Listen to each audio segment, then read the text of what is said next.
the game can see the boxing voice. Welcome back, gang, for the first time and hopefully many more to come.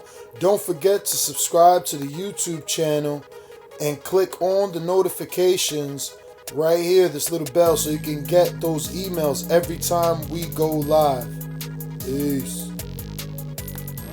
Speaking of Wilder, Frank also dropped a big bomb that Frank's been busy. Like, a lot of this morning, from Frank. 6 in the morning, Frank is dropping bombs. He says that there's been negotiations, that Tyson Fury only has to get past Pinata, and then he looks to finalize a November-December Deontay Wilder fight.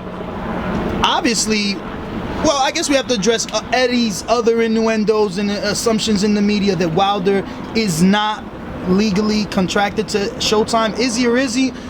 And where would this Tyson Fury Deontay Wilder fight happen? And are you streaming Fury's August 18th fight? We are working with Frank to get that on the Showtime, and I think with a little bit of luck we'll be able to announce that pretty quickly. Deontay and Tyson have been in discussions. They've talked directly, and I think that's where it started, is them talking directly, and then the business part has proceeded pretty quickly. So I think that is, I'm optimistic that can happen. They seem to be making a lot of progress. Paperwork has been exchanged. Nothing's done until it's done.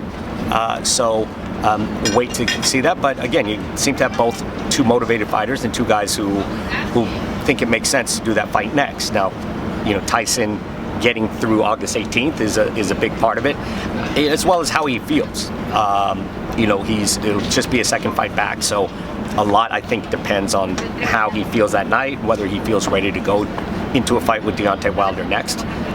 But I think with a little bit of luck, I think it's the right time for a Wilder-Fury fight. In your opinion, it would be Wilder's next fight as well? Because obviously with Fury being contracted for August 18th, it makes sense for his next fight to be Wilder. But Wilder's been out the ring since March. He's had highs and lows, I guess, with his mentality and everything dealing with this negotiation. Should he go straight into a Fury? I mean, at the end of the day, he still is the lineal champ and a magnificent boxer. Yeah, he will stick around and wait and make that his next fight if that's what happens. So, look, there's other opportunities. I mean, look, Luis Ortiz this past weekend reminded us, why he's such a dangerous fighter.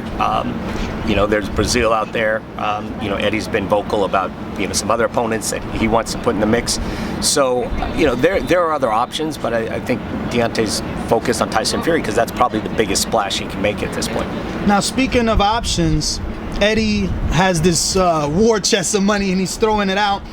Over the weekend, he came out and said that he's willing to offer Deontay Wilder $7 to $8 million now for a Dillian White fight in the U.S. He's already gotten Demetrius Andrade a hometown Rhode Island fight. Are you at all worried that Deontay's like, man, he could go back home to Alabama, make $8 million for a guy he can beat? How does Showtime compete with this? And are you upset at Eddie that, a year ago, just a week ago, you guys were buddies and making fights together? Now he's your competitor. I'm not upset. I think it's a little ironic, when he launched his business, he sort of named his target list, his 8 or 9 fighters that he really wanted. And of course, they're all Showtime fighters. So I get it, and I'm flattered. The fact that, we have the most desirable fighters on the market, and he wants to build his business about them. In a sense, he wants to piggyback on the work that we've been doing for the last 5 years. But there is loyalty in this business, and these guys do appreciate what we've been doing with them and what we're going to do with them in the future. So, the fact remains is, all those guys are staying with us. Deontay has been approached, the Charlos have been approached, Mikey's been approached. All of those guys are, and they're still Showtime fighters. It's not going to say that, things can't change. I know Eddie's still talking to a lot of those guys, but, ultimately, I think really what DAZN should focus on is developing their own crop of fighters. I've been at Showtime about 6 years, and that's how long we've been developing guys like the Charlos and Errol Spence, and it takes some time, and you can't just shortcut your way into this business. And take a group of fighters that other people have been building and build your own service with those. Some would say that's what Al did, though, Stephen. But I need to double back because you didn't answer that question about Wilder's. Is it a loyalty alliance or is it legal that he's with Showtime? It's at this point, no. We don't have paper with him. Oh shit. That can change. At any point. I mean, that's just gonna make it hard for him to say no to this. Not for him personally, but for him to explain to his fans why he's turning down an $8 million fight with Dillian White, who's a very popular fighter at this moment with the win over Joseph Parker. He's a very popular fighter in the UK. True. Don't think he's that big a name here. I just think it's a bit ironic. When Wilder, throws out $50 million for a Joshua fight, all of a sudden, the money's not there, it's not valid. But when Eddie Hearn throws out an $8 million figure for, a regular non-pay-per-view fight, all of a sudden that's a credible offer. Well, only because of this $1 billion attachment. Right. You know what? I have a question. We're with the same. We're both with Boxing Voice. I had a quick question. So let's say business. Because you're killing his neck. Right. Sorry about that. Okay. So let's say business calls for it. So perhaps let's look at a paper. Yeah, I'll be there in just a minute.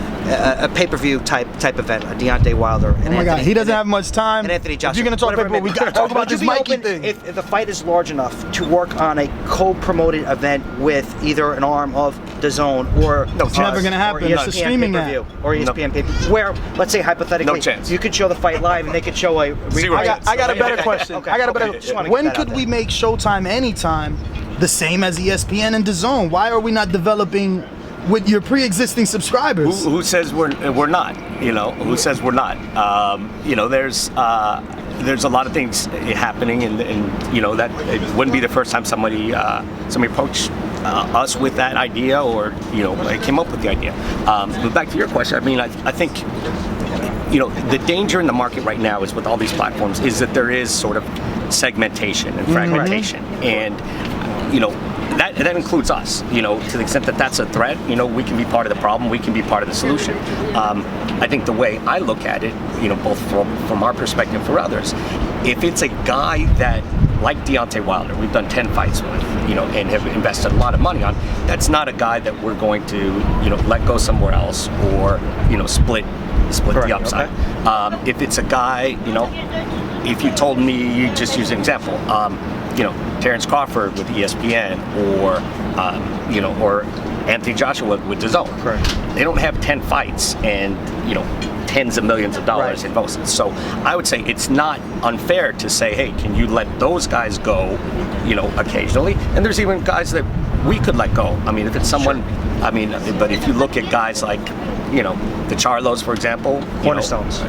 These guys, between Porter and Danny Garcia, they've been on Showtime, combined 20 times. So, those guys with that level of investment, we're gonna want to hang on and see it through the end. What is up, TPV family? Yes, YouTube has been cutting funding to their channels as of late, and with net neutrality going through its process, the internet is changing. If you want to keep your favorite channel intact, coming up with tons of content, and plus get hours and hours of extra content, head over to patreon.com/ThaBoxingVoice to become a member of the TPV family and help support the channel. Peace.